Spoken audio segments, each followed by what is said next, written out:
নেতৃবৃন্দ এবং বাংলাদেশের নতুন প্রজন্মের মানুষের পক্ষ থেকে স্বাগত জানাই। আজকের এই অনুষ্ঠানে আমাদের তথ্য প্রযুক্তি খাতের আরো যে বন্ধুরা আছেন, প্রিয় মানুষেরা আছেন, তার মধ্যে স্বাগত জানাই আমাদের অত্যন্ত প্রিয় অর্থমন্ত্রী আবুল মাল আব্দুল মুহিত, আমার বড় ভাই সম, এবং একই সাথে আমাদের বাণিজ্য মন্ত্রী কর্নেল ফারুক খান, এবং যার হাতে আমাদের নেত্রী ডিজিটাল বাংলাদেশ করার দায়িত্ব দিয়েছেন স্থপতি ইয়াফেস উসমান।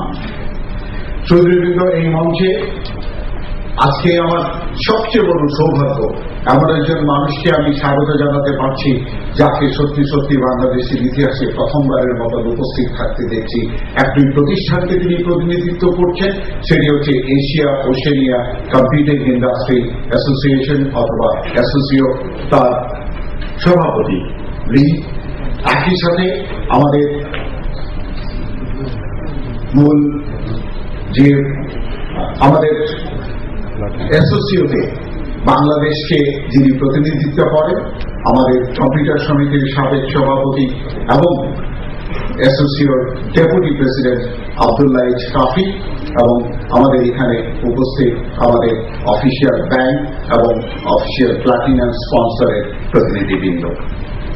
সুধীবৃন্দ, বাংলাদেশ এটি নতুন দিগন্তে পা ফেলেছে, এটি নতুন রূপরেখার মধ্যে যাচ্ছে এবং 2021 সালের মধ্যে ডিজিটাল বাংলাদেশ প্রতিষ্ঠা করার জন্য আমাদের জননেত্রী, আমাদের প্রধানমন্ত্রী যে কর্মসূচি ঘোষণা করেছেন, তার 15টি মাস আমরা অতিক্রম করতে যাচ্ছি।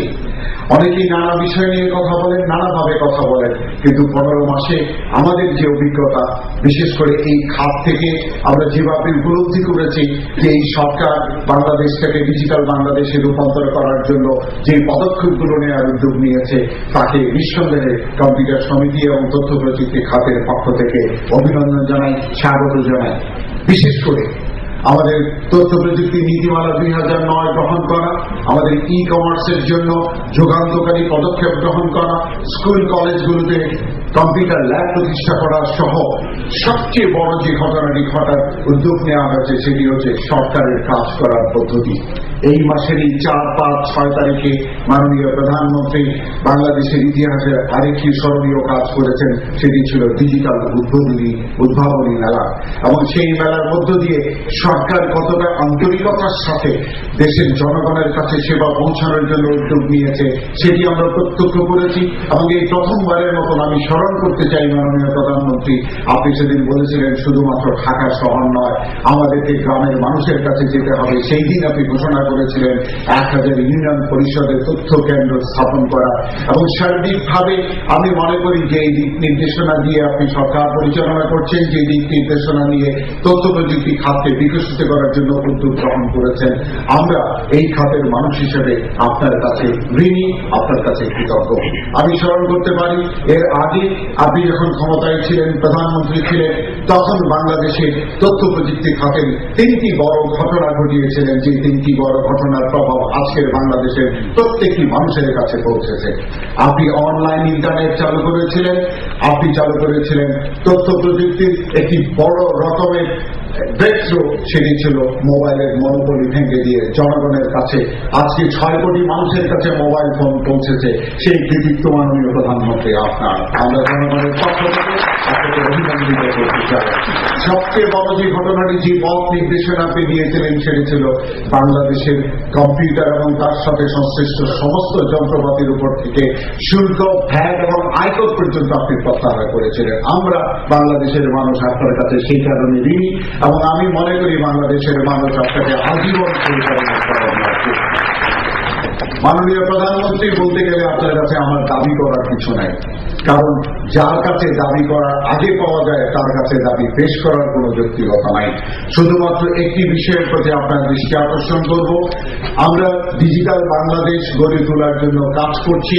সরকারি খাত, বেসরকারি খাত, হাতে হাত মিলিয়ে, কাঁধে কাঁধ মিলিয়ে কাজ করছি, কিন্তু আমার কাছে মনে হচ্ছে, আমাদের কাছে মনে হচ্ছে আমাদের গতিটা আর একটু বেশি হওয়া দরকার। আমরা যেহেতু পিছিয়ে পড়েছিলাম, আমি স্মরণ করতে পারি আপনি ক্ষমতাসীন হওয়ার আগে যে 7 বছর গিয়েছে, সেই 7 বছরে আমরা একটা স্থবির অবস্থার মধ্যে বিরাজ করছিলাম। তথ্য প্রযুক্তি খাত মুখ থুবড়ে পড়েছিল।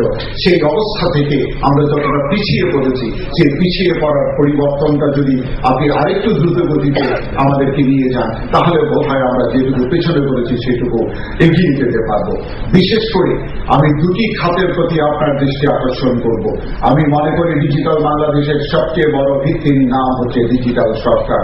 যে পদ্ধতিতে সরকার কাজ করে, ফাইলের যে স্তূপাকারের মধ্যে সরকার যন্ত্রটি নিষ্পেষিত হয়, সেখান থেকে সরকারকে আপনি উদ্ধার করবেন। আমি বিশ্বাস করি এই সরকার আপনার হাতে এমন সরকারে পরিণত হবে যখন আপনার টেবিলের কোনো কাগজ যাওয়ার প্রয়োজন হবে না।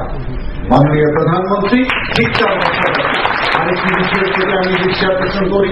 আপনি অত্যন্ত সুনজরের সাথে, আমার মনে আছে আপনি যখন আগেরবার ক্ষমতায় ছিলেন তখন বলেছিলেন দেশে দক্ষ মানুষ তৈরি করতে হবে, 10,000 কম্পিউটার প্রোগ্রামার তৈরি করার জন্য যা যা করার দরকার আছে আপনারা তাই করেন, এবং আমরা যথাসাধ্য চেষ্টা করেছিলাম সেই জায়গাটাকে যতটা সম্ভব নিয়ে যাওয়ার জন্য। কিন্তু আজকে দুঃখের বিষয়, আপনি ক্ষমতা ছেড়ে যাওয়ার পরে 7 বছরে এমন সব ব্যবস্থা করে হয়েছে যার ফলে আজকের বাংলাদেশে 2,500 থেকে 3,000-এর বেশি প্রোগ্রামার তৈরি হয় না।